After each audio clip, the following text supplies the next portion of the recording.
기드온 사사에 대해서까지 이야기를 한 것으로 알고 있어요. 네. 기드온과 그리고 아비멜렉에 대해서 이야기한 것으로 생각하고 있는데,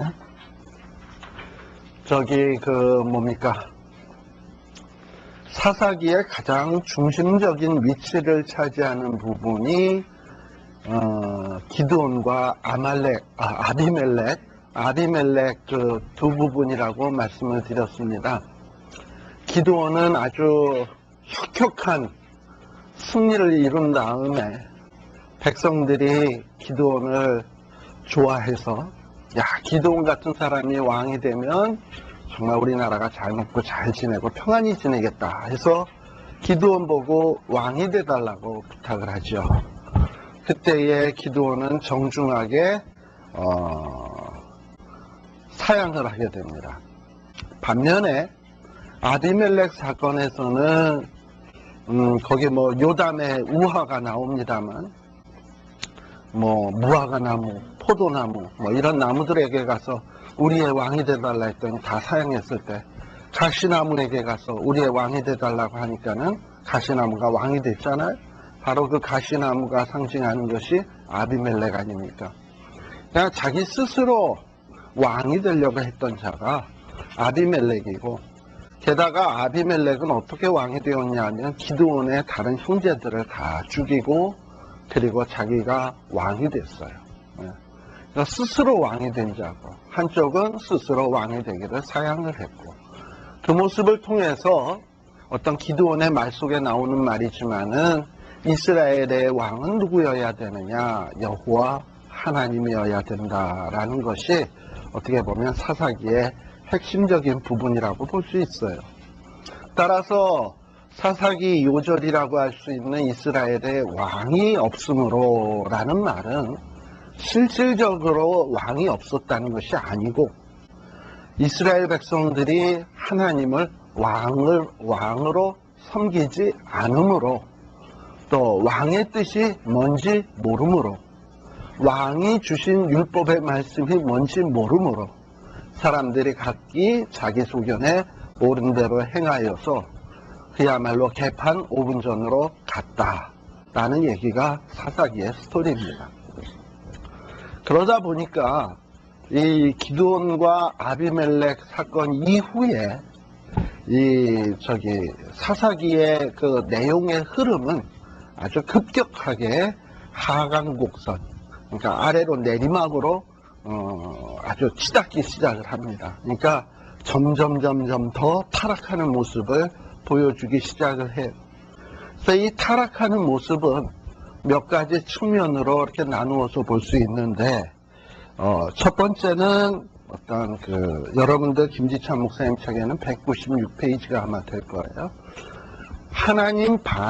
하나님께서 이스라엘 백성들이 이제 외국이 이방 나라가 막 쳐들어와서 이스라엘을 막 괴롭힐 때에, 하나님이 이스라엘을 막 괴롭힐 때, 이방 나라를 괴롭힐 때 이스라엘 백성들이 괴로우니까 하나님 앞에 부르짖을 거 아니에요.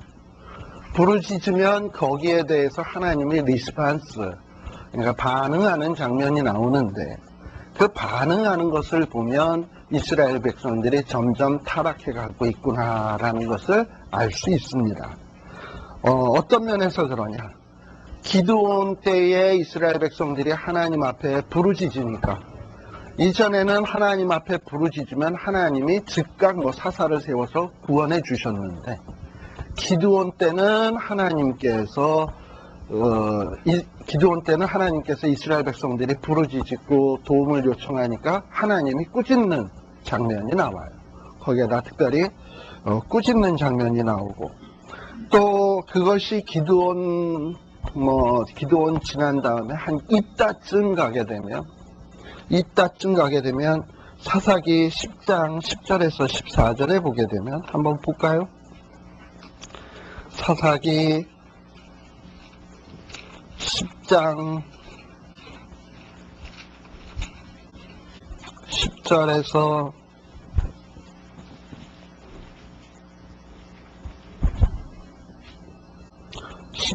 14절에 보게 되면 이렇게 나오네요. 이스라엘 자손이 여호와께 부르짖었죠. 우리가 우리 하나님을 버리고 바알들을 섬김으로 주께 범죄하였나이다 하고 하나님 앞에 도움을 요청하니까 11절에 보면 하나님이 대답하시는 장면이 나오는데 여호와께서 이스라엘 자손에게 이르시되 내가 애굽 사람과 아모리 사람과 암몬 자손과 블레셋 사람에게서 너희를 구원하지 아니하였느냐. 또 시돈 사람과 아말렉 사람과 마온 사람이 너희를 압제할 때에 너희가 내게 부르짖음으로 내가 너희를 그들의 손에서 구원하였거늘. 이렇게 돼 있어요. 11절 12절에 보면 여러 나라 이름들이 나오고 하나님께서 이스라엘 백성들이 부르짖을 때 이렇게 여러 나라로부터 구원해 주셨다라고 이야기를 합니다. 이 얘기는 무슨 얘기냐? 하나님이 여러 나라의 신들보다도 세다는 거야. 그죠? 여러 나라의 신들보다 세니까 여러 나라로부터 구원해낼 수가 있지요. 그런데 13절에 보면 하나님이 뭐라고 얘기하냐면 이렇게 내가 여러 나라의 신들보다도 강하고 여러 나라들의 왕들보다도 내가 훨씬 더 강한데 너희가 나를 버리고 다른 신들, 다시 말하면 내가 구해낸, 내가 이미 승리한 적이 있는 애굽신, 시돈신, 암몬신, 이런 신들에게 가서 너희들이 섬기니 너희들 바보 아니냐 이거죠. 하나님이 더 강한 것을 입증을 했는데 너희들 왜 멍청하게 왜 또 다른 신에게 가냐. 내가 다 이긴 신에게 가냐. 그렇다면 나는 너희를 다시는 구원치 않겠다 라고 이렇게 얘기를 합니다. 이건 어떻게 보면 하나님이 이스라엘 백성들의 그 무지함을, 어리석음을 꾸짖거나 혹은 비웃고 계시는 거예요. 너희들 바보 아니냐. 내가 다른 신들 다 이겼는데 왜 다른 신들 섬기냐. 이 얘기 아닙니까? 그죠? 이렇게 입다 때는 기드온 때보다도 더 준엄하게 꾸짖고 있는 것을 볼 수 있어요. 그리고 또 어떤 면에서 사사기의 스토리가 기드온과 아비멜렉 이후에 하강 곡선을 걷느냐. 어떤 배도적인 측면에서 특별히 사사 자신부터 어떤 하나님 앞에서 곁길로 나갔다는 측면에서 이 하양 곡선을 그리는 것을 볼 수 있어요. 특히 기드온 같은 경우에는 큰 승리를 얻어냈습니다. 그리고 숫곳과 분우엘의 사람도 다 정말 이스라엘 나라가 전쟁 시에 이렇게 피땀 흘리고 다들 수고하는데 이기적으로 그랬던 숫곳과 분우엘 사람도 처리하고 그러고 난 다음에 평안이 온 다음에 기드온 자신이 그가 죽기 전에 애복과 또 이런 것들을 만들어 놨더니 사람들이 그것을 음란하게 섬겼다. 이런 얘기들이 나와요.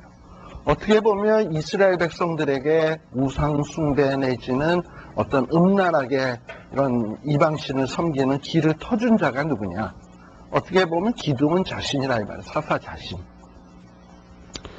그리고 기드온도 지난 시간에 이야기했지만 부인이 몇 명?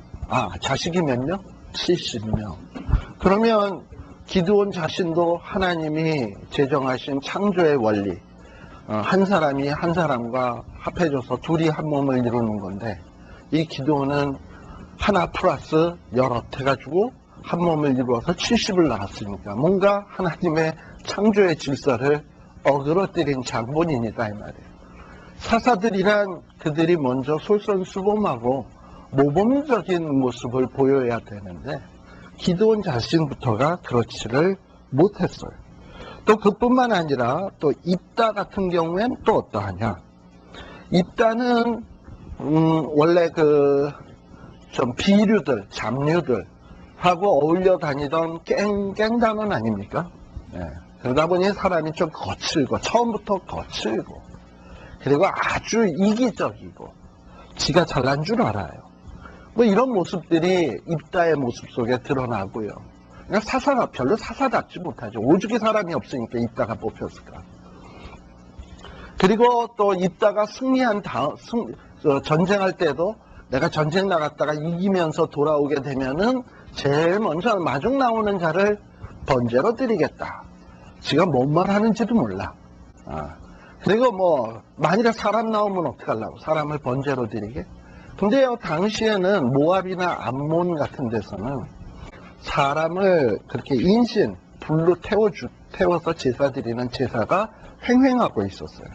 그러니까 입다 같은 사람은 이방 사람들 섬기듯 하나님을 섬겨도 된다고 생각하는 거야. 아, 이방 사람들이 사람 불에 태워서 신에게 바치니까 나도 뭐 까짓거 먼저 나오는 사람이 있으면은 뭐 그 사람 불로 태워서 하나님 앞에 범죄로 드리지.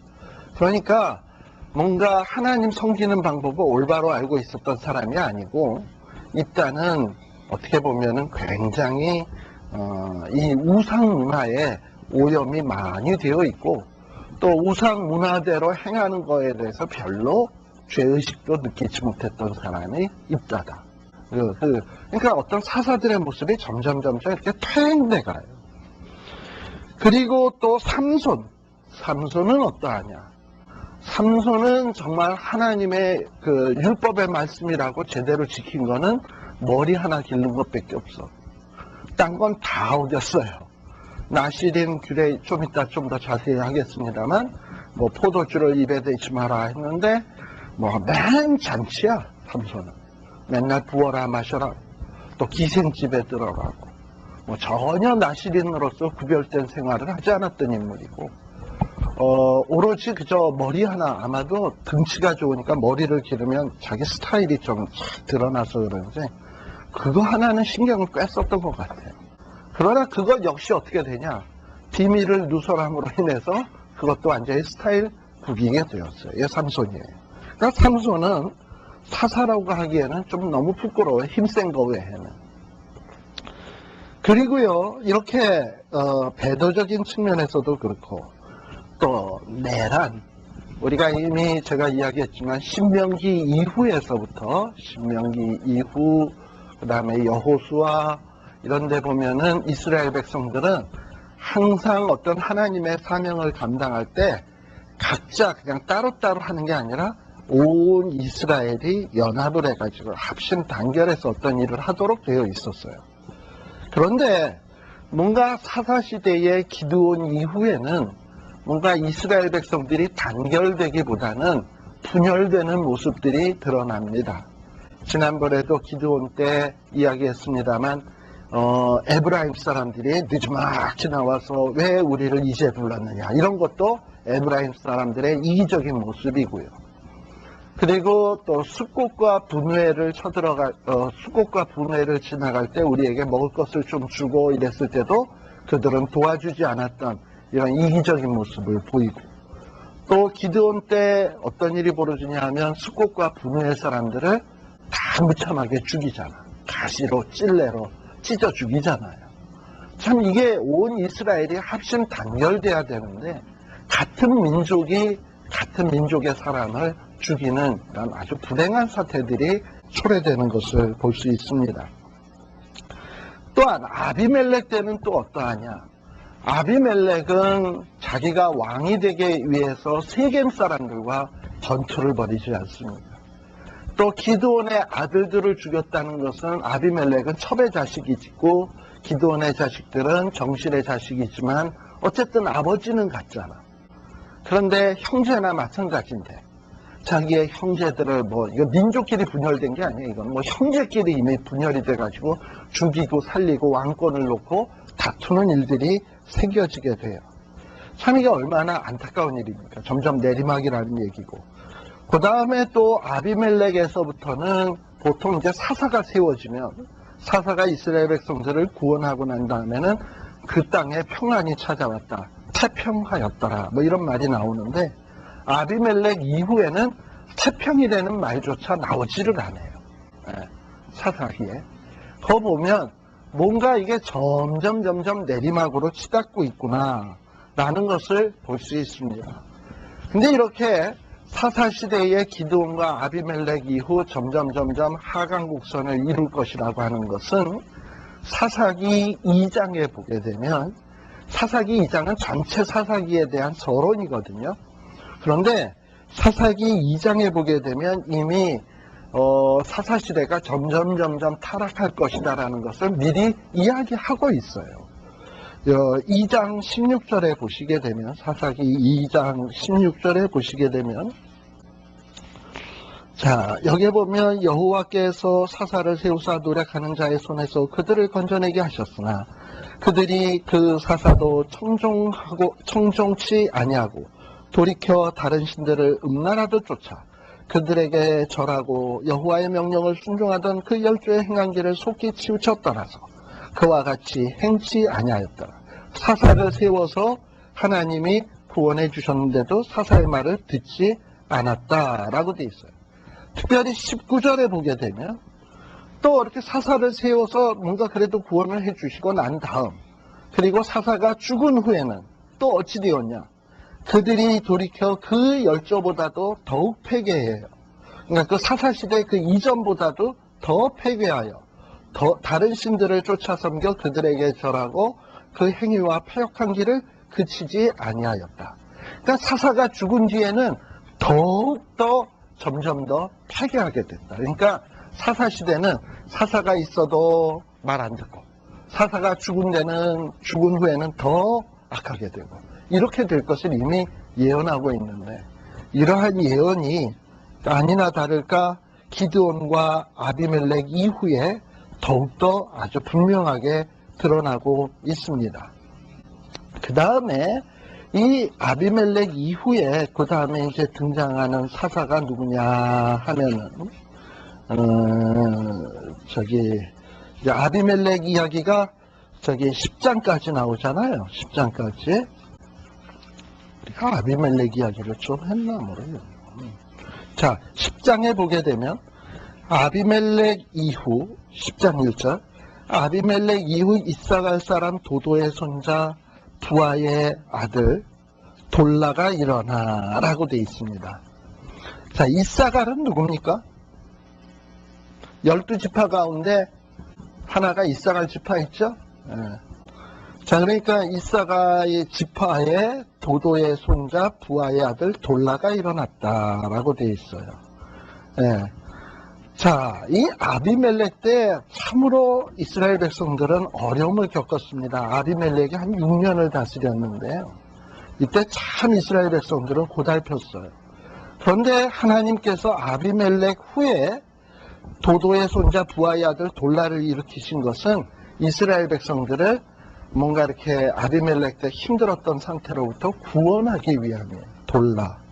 그런데 이 돌라가 한 일이 뭐가 있냐? 구원했다. 그 다음에 그가 한 일이라고는 에브라임 산지 3일에 거하여 끝. 그 다음에 장사되었더라. 2절. 그러니까 돌라가 한 일이라고는 구원했다. 그 다음에 뭐 별다른 얘기가 안 나와. 구원도 어떻게 했다. 뭐 별다른 얘기가 안 나와. 그러니까 이 돌라를 통해서 얘기하고 싶은 것은 아비멜렉의 때의 어려움으로부터 하나님이 불쌍히 여기셔서 하나님이 구원했다는 얘기예요. 그리고 그 다음에 또 3절에는 또 누가 등장을 하냐? 야일이 등장을 하는데, 야일 때도 뭐 특별히 뭐 대단한 게 없어. 22년 동안 이스라엘의 사사가 되니라. 그러면은 야일은 22년, 그 다음에 돌라는 23년, 둘이 합하면 45년. 45년에 이렇게 쓸 얘기가 없을까? 여러분들이 나중에 하늘나라에 가면 혹 모르겠습니다. 우리의 행적에 대한 사도행전을 기록하듯 어떤 행적에 대해서 기록을 한다면 누구누구는 몇 년도에 전도사가 되었더라. 그리고 언제 죽었더라. 그렇게만 나와 있다면 얼마나 서글플까. 안 그래요? 네. 그러니까 뭔가 이게 역사에 우리의 기록이 이렇게 남는다는 게 물론 또 뭐 어떤 분이 이렇게 얘기할 수 있어. 그거 뭐 남아서 뭐해. 하나님이 아시지. 이럴지 모르겠지만 하나님이 아시는 게 누구누구는 몇 년도에 전도사가 되었고 몇 년도에 죽었더라. 그 다음에 한 일을 몰라 하나님 다. 그러면은 이게 참 서글픈 일 아니겠습니까? 근데 야일과 돌라가 그랬어요. 예. 그리고 45년 동안 야일과 돌라가 이렇게 다스리고 난 다음에 이제 죽고 나니까 6절에 보게 되면 어찌 되었냐. 점점 더 하강곡선을 걷는다 그랬잖아요. 근데 하강곡선을 겪는데 어떻게 하강곡선을 걸으냐. 하강곡선을 그리고 있냐. 6절에 보게 되면 이스라엘 백성들이 하나님 앞에 악을 행하는데 어떤 신들을 섬겼냐. 특별히 우상 숭배하는데 바알, 아스다롯, 아람의 신들, 그 다음에 또 누구야? 시돈의 신들, 모압 신들, 암몬 자손의 신들, 블레셋 사람의 신들을 버리고 신들을 섬기고 여호와를 버려 그를 섬기지 아니하므로. 그러니까는 우상은 다 섬기고 있어요. 그러니까 오만 자탕을 다 섬기고 있는 거예요. 근데 왜 이렇게 이스라엘 백성들이 이렇게 여러 우상들을 섬겼나? 여기에 보면은 여호와를 버렸다라고 돼 있지만은 여기 여호와를 버렸다라고 하는 의미는 하나님을 완전히 배반했다는 의미는 아니에요. 왜냐하면 이스라엘 백성들은요, 우상을 섬기면서도 한편으로는 또 하나님을 섬겨요. 근데 하나님을 버렸다는 것은 뭐냐면 하나님께 대해서 마음을 다하고 뜻을 다하고 성품을 다해서 하나님만 사랑해야 되는데 하나님만 사랑하지 아니하고 그냥 겸해서 이것저것 섬기면 하나님 버린 거나 마찬가지예요. 예를 들면 어떤 남자가 바람기 있는 남자가 마음을 다하고 뜻을 다하고 성품을 다하여 아내만 사랑해야 되는데 이 양반은 아내만 사랑하는 게 아니라 이쪽도 사랑하고 저쪽도 사랑하고 하면 아내 입장에서는 자기가 뭐라고 생각할까? 저 사람이 그래도 집은 들어오니까 그래도 나는 아직 안 버렸다 이렇게 생각하겠습니까? 아니면 이미 딴 데 기웃기웃하는 거 보고선 저 인간은 나를 버렸다, 나를 배신했다 이렇게 생각합니까? 그죠? 네, 그거나 마찬가지라 이 말이에요. 특별히 당시에 이 중동의 팔레스틴에 있는 사람들의 신관이라는 건 어떤 신관이냐면 일신교 개념이에요. 일신교라는 건 뭐냐면 모압은 모압의 신이 있어. 또 시돈에는 시돈의 신이 있고 가나안은 가나안의 신이 있어. 따라서 가나안에 들어가서는 가나안 신을 섬겨야 복받을 것 같아. 시온에서는 시온의 신을 섬겨야 복받을 것 같고. 그래서 하나님 섬기는 사람이 가나안의 근처에 가면 가나안 신도 섬기고 시돈 근처에 가면 시돈 신도 섬기고.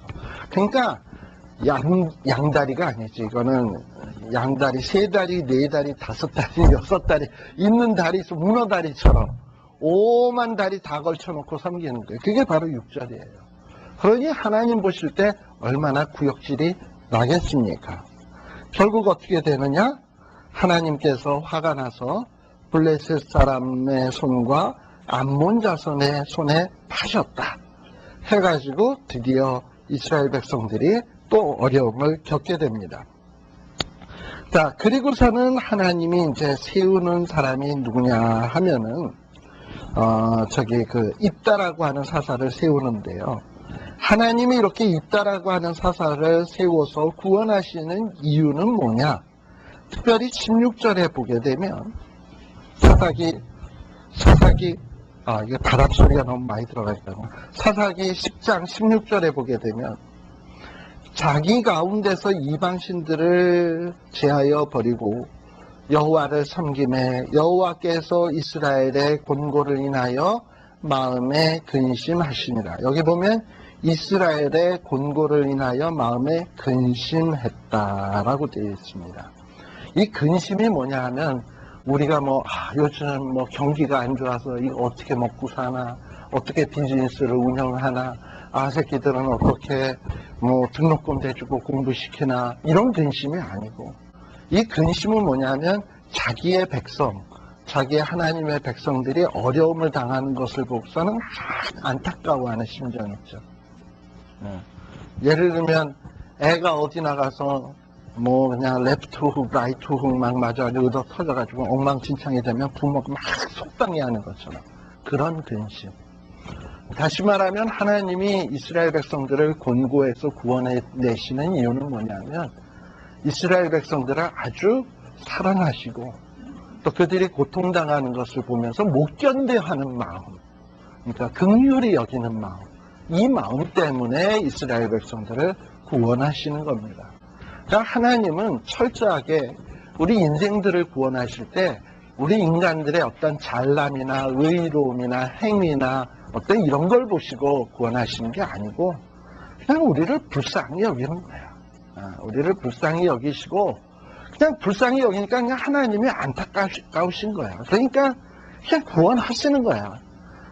전에 우리의 어떤 허물을 보지 않고 우리의 폐역을 보지 않고 그냥 우리의 불쌍함을 보시고 그냥 구원하시는 게 이게 하나님의 구원 방식인 거예요. 네. 그래서 하나님께서 이제 입다라고 하는 사람을 세우는데요. 11장에 보면 이 입다는 길르앗 사람이다. 길르앗이라고 하는 땅은 요단 동편에 있는 땅입니다. 요단 동편 북쪽에 있는 땅인데 이 입다는 기생이 길르앗에게 낳은 아들이었다. 그러니까 그 부모가 누군지도 몰라. 기생이야. 그리고 또 3절에 보게 되면 입다는 누구랑 어울려 살았다? 잡류. 자고로 이런 말 있잖아요. 유유상종. 비슷한 놈끼리 어울려 다닌다고. 잡류랑 다녔으면 입다도 잡류지 네. 그러니까는 입다도 아주 그러니까 사회적으로 볼 때 정말 쓰레기 같은 사람들하고 살았던 사람이 바로 이 입다였습니다. 그런데 도대체 이스라엘의 장로라든지 정치 지도자라든지 두령이라든지 지도자들은 다 어디 가고 이런 입다 같은 사람이 등장을 해야 되는가? 어떻게 보면 이스라엘의 지도자들도 다 잡류 이하처럼 됐으니까 이 입다가 등장하는 거 아니겠습니까? 그러니까 이 사사시대에 이 사회상이라는 거는 참으로 한심하게 그지없어요. 그 다음에 이 입다는요, 처음에 이 암몬 자손하고 외교적인 방법으로 해결을 하려고 합니다. 특별히 12절에 보게 되면 입다가 암몬 자손의 왕에게 사자를 보내서 도대체 내가 나와 무슨 상관이 있기에 내 땅을 치러 내게 왔느냐, 왜 이스라엘을 치러 왔느냐 라고 얘기를 해요. 근데 여기서 잘 보면 내 땅이라고 얘기하죠. 언제 입다를 왕으로 세웠대? 그러니까 입다를 뭔가 이렇게 사람들이 우리 좀 도와달라 그러니까 교만이 하늘 찌르는 거야. 지가 마치 무슨 왕이 된 듯한 느낌. 그리고 이스라엘 땅이 우리의 땅, 이쯤 했대도 내가 좀 참 겸손하게 받아들이겠는데, 내 땅이래, 내 땅. 예. 무슨 내 땅이야? 하나님의 땅이죠. 그죠? 예. 이러고서는 뭔가, 이렇게 뭔가 외교적인 방법으로 해결을 하려고 해요. 그리고 26절에도 보게 되면, 특별히 이따가 하는 얘기를 보면, 우리가 이스라엘 안에서 거한 지가 300년인데 왜 그동안에는 너희들이 가만히 있다가 우리가 지금 이렇게 잘 먹고 잘 살고 잘 지내고 있는데 우리에게 와서 이렇게 시비를 거냐. 특별히 27절에 보면 내가 너희에게 죄를 짓지 아니하였는데 왜 너희들은 이렇게 못되게 노느냐 라고 얘기를 해요. 그러면서 27절에 보면 이따가 하나 그래도 좀 그래도 괜찮은 면이 하나 나오는데 여기 중간에 보면 원컨대 심판하시는 여호와는 오늘날 이스라엘 자손과 암몬 자손의 사이에 판결하시옵소서 하나라고 되어 있어요. 그러니까 입다는 암몬 자손과 이스라엘 사이에 하나님이 판단해야 되겠다 하고선 모든 판단의 권한을 하나님 앞에 내어 맡기고 있어요. 그러니까 입다가 사실 그냥 이 순간에 붙을래 한번 이러고선 싸울 수도 있는데 입다가 그래도 좀 괜찮은 면이 되는 게 하나님께서 판단하여 주소서 하고 내어놓은 거예요. 자, 그러면 이제 누가 일해야 됩니까? 입다도 하나님 앞에 판단을 맡겼으니까 하나님이 이제 암몬과 이스라엘 사이에 일을 시작하시는 거예요. 그러니까 이제서부터 드디어 하나님이 이스라엘을 구원하시는 역사가 일어나기 시작을 합니다. 그랬더니 29절에 보면 이렇게 있다가 그렇게 딱 하나님 앞에 하나님이 다 맡아서 판결하여 줍소서 했더니 하나님 앞에 내어 맡기니까 29절에 보면 어떻게 되어 있습니까? 이에 그러자 딱 그렇게 있다가 그렇게 하자 누가 여호와의 신이 입다에게 임하시니.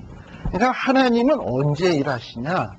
우리들이 모든 판단, 모든 평가를 하나님이 하십시오 하고 내어 맡기면 그 다음부터 하나님이 일하셔요. 근데 내가 뭔가 해야 되겠다 그러면 너 혼자서 잘해봐.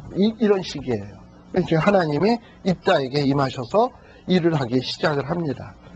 그런데 역시 입다는 뭐 이렇게 앞에서는 좀 이렇게 잘한 것 같은데 이제 30절과 31절 뭐 이렇게 보게 되면 이상한 맹세를 해요. 이상한 맹세를 뭐냐? 전쟁에서 만일에 내가 승리해서 돌아올 때 누군가가 제일 먼저 나한테 나와서 맞이하는 자가 있으면 그를 번제로 드리겠나이다. 뭐 이러고 얘기를 해요.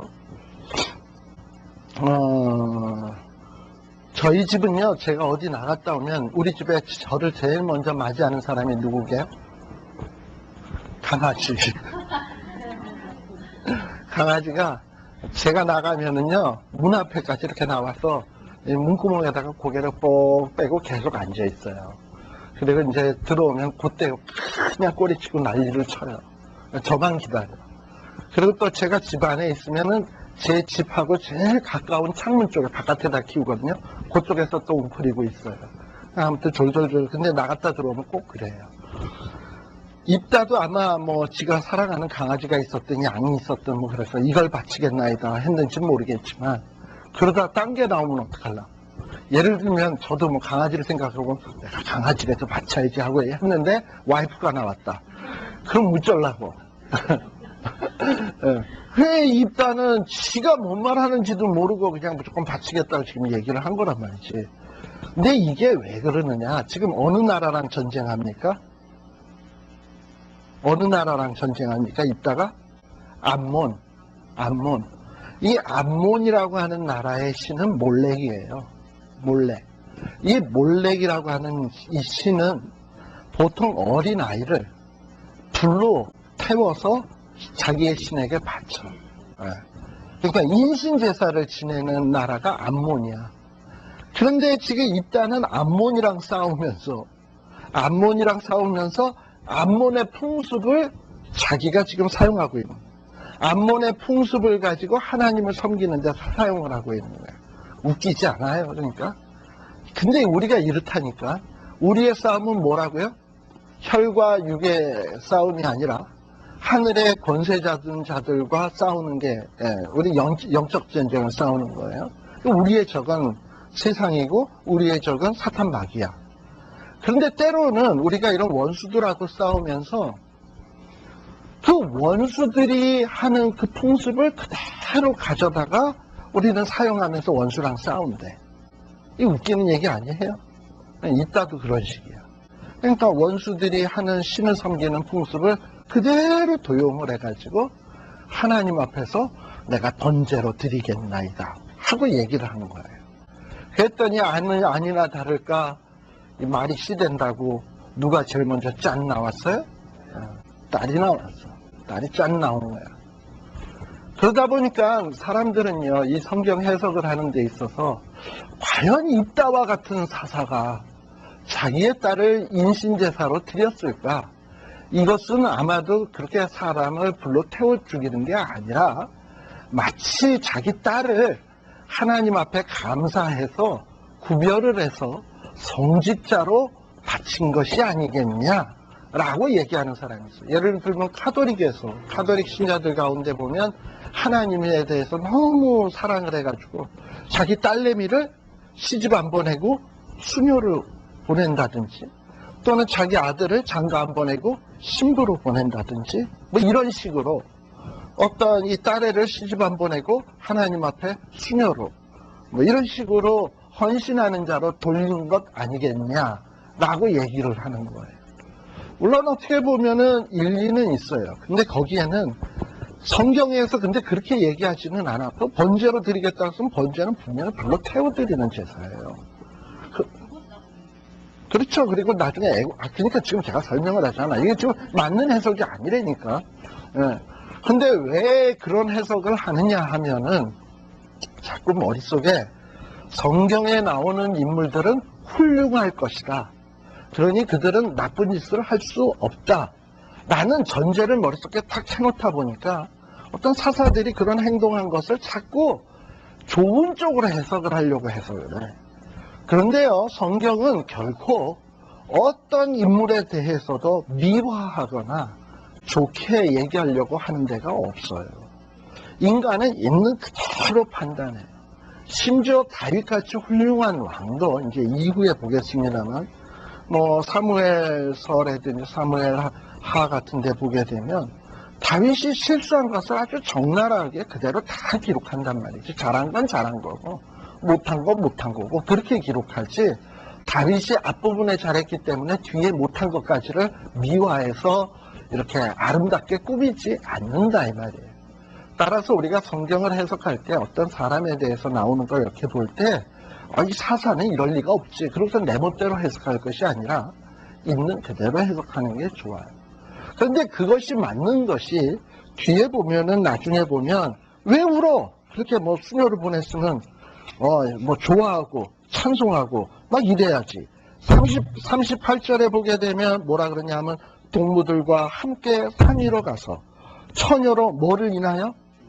죽음을 인하여 애곡하고. 물론 어떤 분은 이걸 이렇게 얘기하겠지. 일평생 결혼 안 했으니까, 늙어서도 결혼 안 했으면 처녀잖아. 할머니 처녀로 일평생 주를 위하여 헌신하다가 할머니 처녀로 죽은 것에 대해서 애곡해.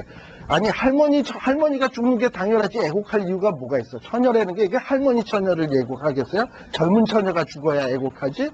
안 그래요. 그죠? 그러니까 이게 말이 안 돼. 그렇게 하면 안 돼. 그리고 40절에 이렇게 뭐 주를 위해서 헌신하다 죽었으면 이스라엘 여자들이 해마다 가서 길르앗 사람 입달의 딸을 위하여 나흘씩 애곡했다. 왜 이래? 이 죽음이 참 슬픈 일이었기 때문에. 왜 슬프냐? 바보 같은 아버지를 둬가지고 꽃다운 나이에 그 못다 핀 꽃 한 송이로 사라지고 말았으니까 속상하니까 애곡하는 거지. 안 그렇습니까? 따라서 이거는 우리가 어떻게 봐야 옳으냐? 입다라고 하는 사사, 비록 사사지만 사사도 하나님의 말씀에 대해서 무식하고, 그리고 하나님에 대해서 제대로 알지 못하니까 하나님 섬기는 방법도 딱 어떻게 섬기느냐 하면 자기 소견에 오른 대로 행해. 보니까 암몬 사람들이 그렇게 하니까 하나님 섬기는 거 암몬 사람처럼 해도 하나님이 기뻐하실 것이다. 뭐 이렇게 생각하고 하나님은 그런 방식으로 섬기는 거예요. 제가 조금 하나 재밌는 얘기인지 재미없는 얘기인지 썰렁한 얘기인지 모르겠지만 한 가지 얘기를 하나 하죠. 어느 동네에, 옛날 얘기예요. 어느 동네에 어떤 효자가 하나 있었대. 효자. 근데 이 효자가 너무 효자래가지고 아버지를 너무 극진하게 잘 섬기고, 그리고 아버지를 잘 돌보고 이래가지고 그 마을에 원님이 새로 부임해서 왔는데 그 소문을 듣고 이 사람에게 효자상을 줘야 되겠다 생각을 하고 이 효자를 만나보기를 원한 거예요. 그래서 이제 이 효자가 원님이 불러서 원님한테 갔어. 사람들이 다 그러는데 너 보고 효자라 그러는데 너는 어떻게 했길래 사람들이 너 보고 효자라고 그러느냐? 그랬더니 저는 이렇게 효자랄 게 뭐 있습니까? 그저 저희 아버님이 홀로 계시는데, 어머니가 안 계시고 홀로 계시는데 우리 아버님을 그저 마치 내가 나를 사랑하듯 나보다도 더 그냥 아버지를 섬기고 사랑했을 뿐입니다. 이랬던 거예요. 그래서 저랑 제 처가 그냥 정성을 다했을 뿐이지 이렇게 효자상을 받을 정도는 아닙니다. 이렇게 겸손하게 얘기를 했어요. 그랬더니 갑자기 원님이 이야기를 쭉 듣더니 화가 나가지고 이놈을 당장 포박해가지고 심히 매우 쳐라 하고 얘기를 한 거야. 그러니까 이 효자가 깜짝 놀랬지. 아니 남들은 다 나보고 효자라 그러는데 나를 붙들어다가 왜 치라 그러느냐. 그래서 이 원님이 하는 도대체 이유가 뭡니까 하고 이제 이 사람이 원님한테 물어봤어. 그랬더니 이 원님이 딱 보더니, 야 이놈아, 너랑 너 와이프만 둘이서 알콩달콩하고 살면 되냐? 응? 네 아버지는 혼자 돼가지고 맨날 외롭고 쓸쓸하게 지내는데, 응? 너같이 부려막심한 놈이 어디 있냐? 하고선 매로 직사게 쳐가지고 그 효자를 바깥으로 내어 쫓아버렸어. 쩔뚝쩔뚝거리고 이제 집에 돌아왔어. 아버지가 딱 보니까 애가 완전히 파김치가 완전히 그냥 개차반이 돼서 들어온 거지. 네가 어찌 된 일이냐. 해서 뭐 효자상 준다 그래서 갔는데 여사모사에서 이렇게 얘기를 했더니 뭐 이렇게 해서 직사게 패가지고 내가 돌아왔습니다. 하고 아버지한테 얘기를 한 거예요. 저희 아버지가 그 얘기를 딱 듣더니 뭐라 그랬게요? 야, 이제야 이 마을에 제대로 된 원님이 오셨구나. 뭐 이랬다는 거예요. 자, 얘기인즉슨 거기서 얘기하는 내용은 뭐냐? 이 효자라고 하는 사람은 아버지를 섬기되 자기 방식으로 섬긴 거야. 자기가 이렇게 하면 아버지는 기뻐할 거라고 생각한 거예요. 그러나 아버지는 전혀 안 기뻤어. 그 효자랑 그 효자 와이프만 알콩달콩 사는 걸 보면서 속으로는 저것이 내 마음을 몰라줘. 이러고서 맨날 이를 뿌득뿌득 갈고 있었는데 이 자식놈이라는 게 그냥 그렇게만 하면 효자인 줄 알았던 거지. 그러니까 문제는 효라고 하는 거는 누구 입장에서 해야 되냐면 내가 볼 때 이렇게 하면 효일 거다라고 생각하는 건 효가 아니야. 진짜 아버지를 기쁘시게 해드려야 이게 효도인 거지. 하나님 섬기는 것도 마찬가지라 이 말이에요. 내가 이렇게 하면 하나님이 기뻐하겠지 생각하는 거는 아니야. 하나님이 진짜 기뻐해야 돼. 그러니까 뭐 딸내미 나오는 거를 번제로 드리면 하나님이 기뻐하실까? 아니요. 하나님이 기뻐하시는 거는 뭐냐? 하나님의 방식대로 살고 하나님의 방식대로 하는 것을 하나님이 기뻐하시는 거예요. 참고적으로 보면 구약성경 미가서 한번 볼까요?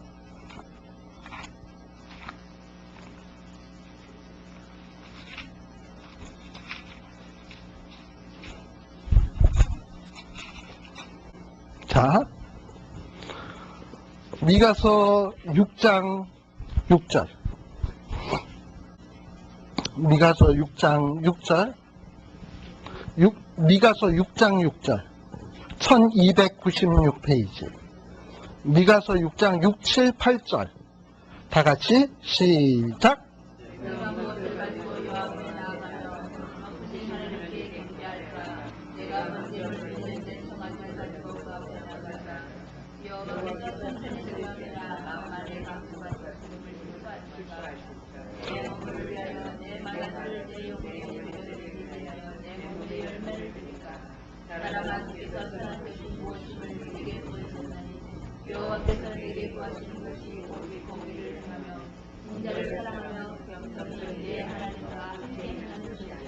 네.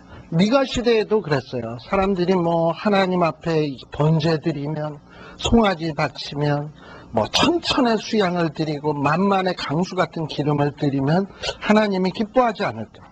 또 어떤 사람은 더 열심히 있어서 자기 아들을 하나님 앞에 불태워 드리면 기뻐하지 않을까. 또 심지어는 내 몸을 불태워 드리면 기뻐하지 않을까. 뭐 하나님이 그걸 뭘 기뻐해. 내 몸에 그냥 떼꾸정물만 자를 흐르는 걸 태워 드려봐야 뭘. 근데 8절에 보면 하나님이 기뻐하시는 것은 뭐냐? 오직 공의를 행하며 인자를 사랑하며 겸손히 내 하나님과 행하는 것이 아니냐라고 되어 있어요. 그러니까 하나님이 기뻐하시는 방법대로 하나님 앞에 예배도 드리고 뭐 신앙생활 하는 거지, 이렇게 하면 기뻐하겠지 하는 것은 천만의 말씀입니다. 보니 우리 한국 사람은요, 옛부터 어떤 이런 샤머니즘, 또 뭐 불교, 유교, 뭐 이런 어떤 것들이 전통적으로 쭉 내려오다 보니까 사람들 마음속에 무슨 생각이냐면 지성이면 감천이다. 그러니까 내가 정성을 다하면 하나님이 감동하실 거다라고 생각하는데요. 하나님은 아마 우리가 정성 바친다고 감동하는 게 아니라 우리가 하나님의 뜻대로 살아야 감동하는 거예요. 예. 그러니까 뭐 맨날 새벽 예배 나가는 게 딱 어떤 식으로 새벽 예배 나가는 게 잘못이라는 것이 아니고, 어떤 사람은 새벽에 일어나서 맨날 정한수 떼놓고 비나이다 했는데 예수를 탁 믿었어.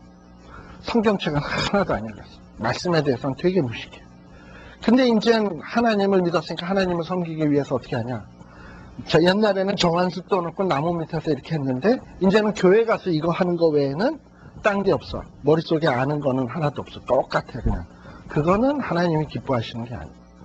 그러니까 하나님을 기쁘시게 하는 사람은 도대체 하나님이 뭘 원하실까? 무엇을 기뻐하실까를 찾아야 돼. 알려고 하고. 그런데 입다는 자기 방식대로 하나님을 섬겼다, 이 말이에요. 결론이 뭐냐면 돌이킬 수 없는 일들을 이루게 된 거죠. 네. 바로 이것이 이 입다 때에 있었던 일입니다. 그 다음에 또 우리가 알다시피 12장에 나오는 이야기 보면은 입다가 큰 승리를 했습니다.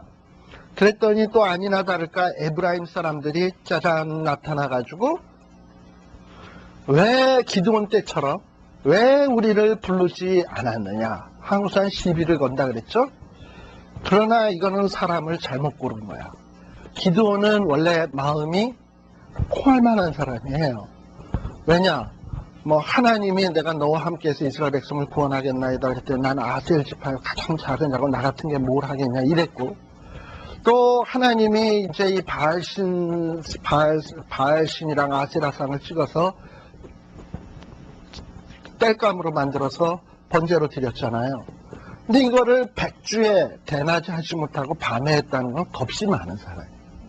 겁이 많으니까 에브라임 사람들이 와서 위압적으로 딱 왜 우리 이제 불렀냐 그랬더니 니네 팔뚝 굵고 내 팔뚝이 얇다 이렇게 얘기했잖아요. 물론 팔뚝은 아니었지만 니네 만물포도 내 끝물포도 뭐 이러고 얘기했잖아요. 이러고서는 기드온이 꼼지 내리니까 에브라임 사람들이 으쓱해서 돌아갔다고요. 그런데 이제 에브라임 사람들이 한번 재미를 보니까 입다 때도 입다가 큰 승리를 하고 나니까 와르르 내려와서 입다한테 그냥 자기네들 무력 시위를 한 거지. 왜 이제 우리를 불렀냐. 이건 뭐냐면 뭔가 전리품을 나눌 때 많은 몫을 얻고자 함이 이 사람들의 의도예요. 근데 입다가 무슨 출신이라고? 갱 출신. 잘못 걸렸지. 그래가지고 입다가 이것 봐라. 니네들이 사람 잘못 걸렸다 해가지고 한판 붙잖아요. 입다가 큰 승리를 해요. 그래서 에브라임 사람들은 무참하게 죽이는데, 그때 사건이 6절에 보면 십볼렛 혹은 십볼렛 이렇게 나오는 거예요. 마치 이거는 뭐랑 똑같으냐 하면 경상도 사람인지 서울 사람인지 구별하려면 경상도 사람 할 때는 쌀 해봐. 그러면 경상도 사람은 쌀 이런단 말이지. 아, 이거 경상도 사람이구나 하고서는 땅땅 하고 이렇게 잡듯이, 예, 발음해보라 그러니까 발음 잘못하면 아, 이거 에브라임 사람이구나 하고서 이렇게 죽이는 무참한 도륙이 벌어졌어요. 사실요, 이거 얼마나 큰 비극입니까? 에브라임이라 그러면은 빅들이 지파 가운데 하나인데, 예. 그런데 이런 같은 형제끼리, 같은 형제 지파끼리 서로 이렇게 죽이고 피를 흘리고 하는 이런 일들이 발생이 된 거예요. 이게 다 어디에서 비롯된 거냐? 결국은 말씀에 무식하고, 그러다 보니 거기에서 꼬리를 물고 일어나서 이런 결과까지 오게 되어진 거예요. 자, 그 다음에 이제 12장 끝부분에 보면 이제 몇몇의 사사들이 나오는데, 우리 저기에도 나와. 여러분들 31페이지, 우리 프린트 제가 나눠준데 31페이지에 보시게 되면,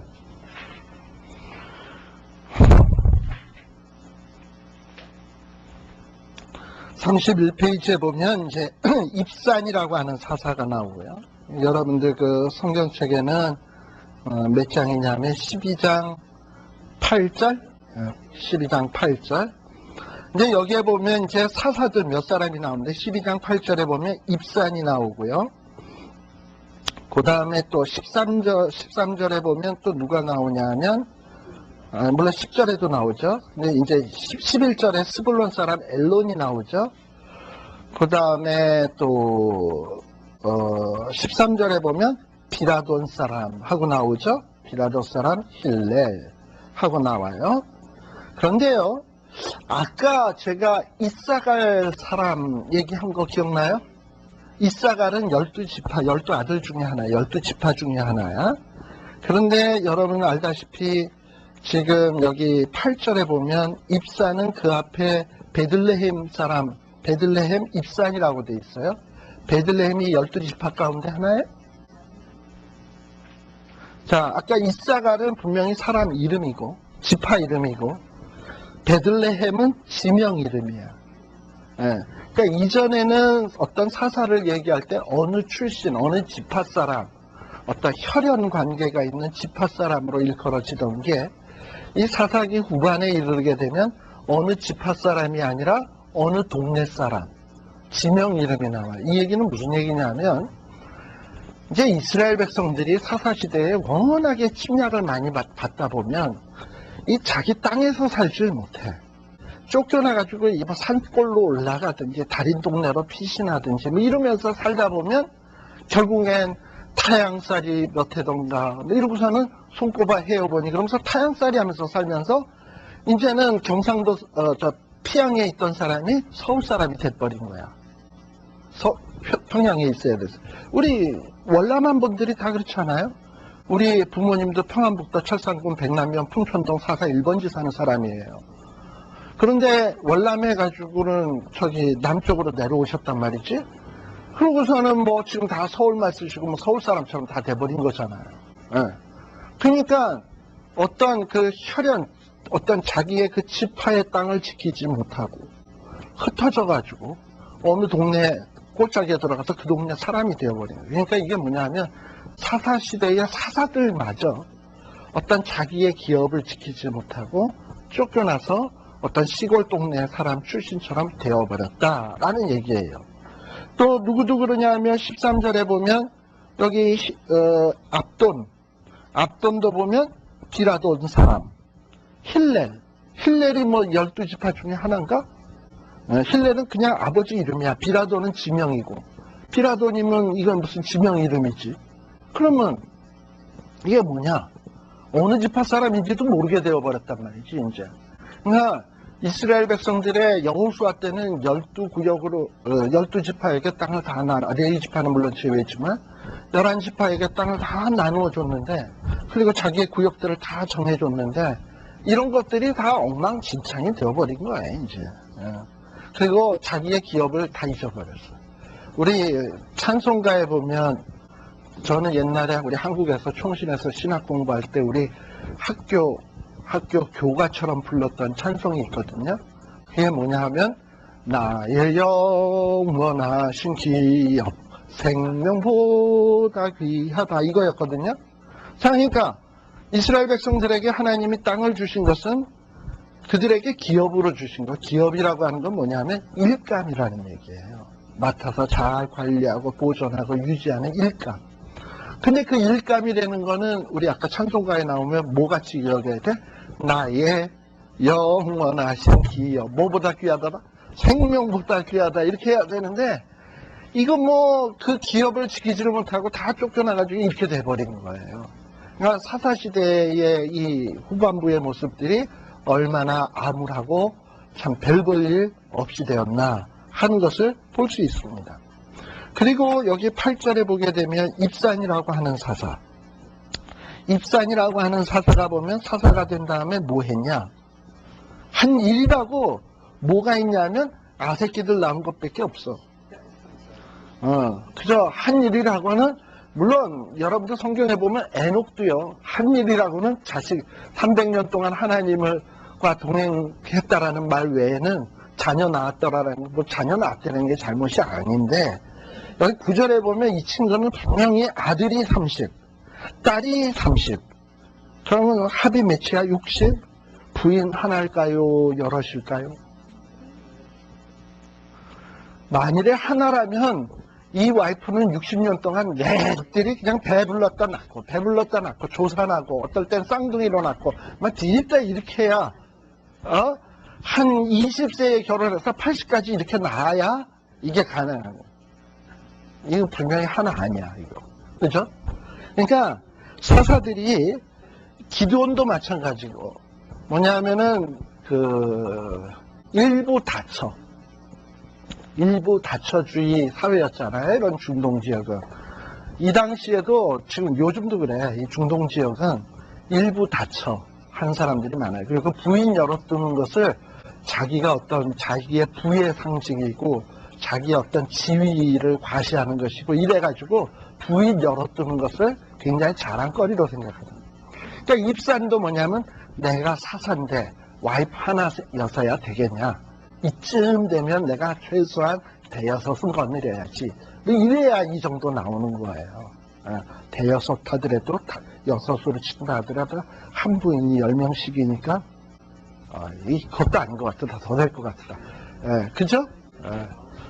뭐 부인이 한 12 정도는 돼야 이게 좀 될 것 같으네요. 왜냐하면 저희 어머님도 7을 낳았거든요.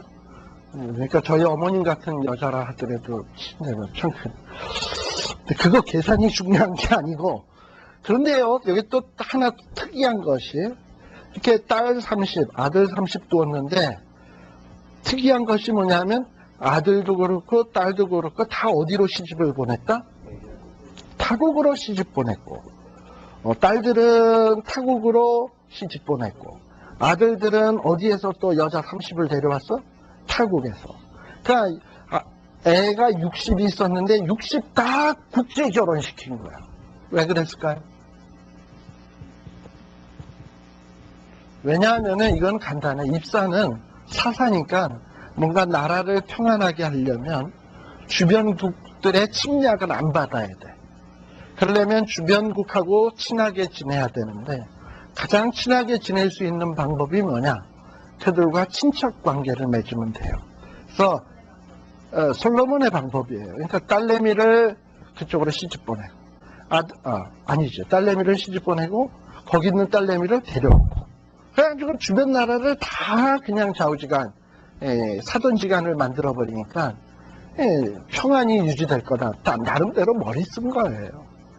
그런데요, 그런다고 되나?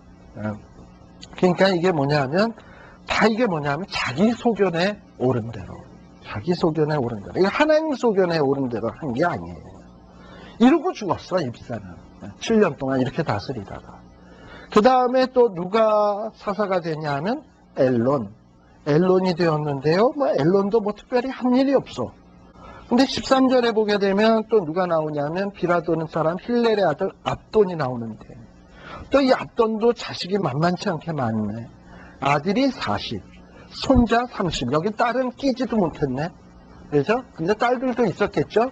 그럼 아들이 40, 그럼 딸도 40, 한 80대네 또 이것도. 손자 30.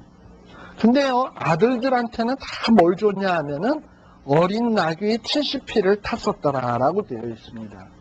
특별히 이 자식들은 아직 미성년 아닙니까? 미성년에게 나귀를 준다라고 하는 것은 보통 집안이 아니야. 이거는 아주 잘 사는 사람만 할 수 있는 거예요. 그러니까 이 당시에 애의 교통수단으로 나귀 한 마리 준 거는 오늘날 부모가 애 대학 갔다고 자가용 사주는 정도가 아니라 넥서스 하나씩 뽑아주든지 BMW 하나씩 좀 뽑아준 거야. 근데 자식이 70, 아들이 40, 손자가 30인데 손자까지 다 넥서스 한 대씩 뽑아가지고 총 70대를 뽑아준 거야. 암만 지가 사사면 사사지. 그렇게 그냥 뭐 있는 재물 가지고 폼 잡으면 돼요.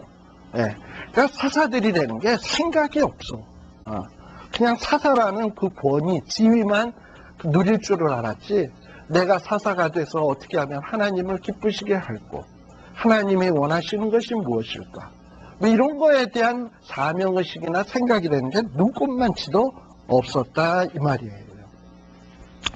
자, 이러니 사사도 하나님에 대한 홀링에 대한 생각이 전혀 없고, 이 나라가 뭘 위해서 존재하는지, 사사는 뭘 위해서 존재하는지 생각이 없다면 윗물이 맑아야 아랫물이 맑지.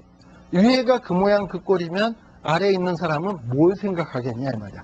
아무 생각 없이 사는 게 상책이죠. 그죠? 네. 바로 그런 이 암울했던 시절의 모습이 바로 요 12장까지 소개가 되어지고 있습니다.